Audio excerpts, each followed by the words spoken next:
Pone Kunčiene, sovietmečiu negalėjote kalbėti ar rašyti lietuviškai. Jeigu jūs rašėte lietuviškai, skaitėsi, buvote pogrindžio rašytojas. Tai netiesa, mes galėjome rašyti ir kalbėti lietuviškai.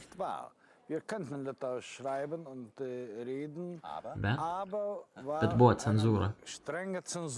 Taip. Ar buvo sunku sukurti skaitimo tradiciją?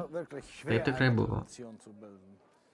Jūs rašėte Mugės skrajutės pratarmėje, kad mes išgyvename Hitlerį, išgyvename Staliną, bet mūsų moderni karta, kuri gyvena laisvėje, negalėjo savo atsiverti. Ką tai reiškia?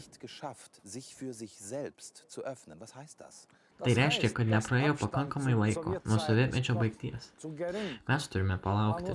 Jeigu palauksime, mūsų rašytojai ir artistai sugebės sukurti gerą lietuvišką romaną, labai gerą europietišką vokišką knygą. Und dann werden wir einen guten litauischen Roman, ein wirklich europäisches litauisches Buch haben.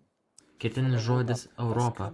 Ar yra kažkoks dalykas, kurį gali padaryti lietuvių rašytojai, kad jie būtų pripažinti kaip Europos dalimi, kultūriniu aspektu?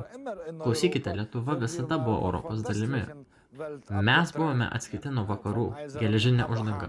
Lietuva buvo ir vis tiek yra Europos ir europietiškos kultūros dalimi. Bet dabar esame kitokiame lygmenyje.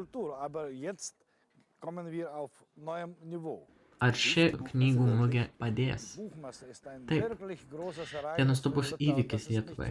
Jis neturėtų būti nuvertintas. Toks dalykas įvyksta tik vieną sykį gyvenime.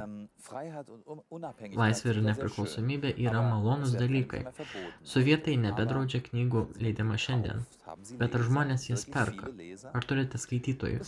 Didelė grupė žmonių. Žinote ką? Praradome cenzūrą, atsirado daugelis skaitytojų, daug kokybiškų lietuviškų knygų, bet mūsų piniginės per plonos toms knygoms. Tai problema, bet turime daug skaitytojų.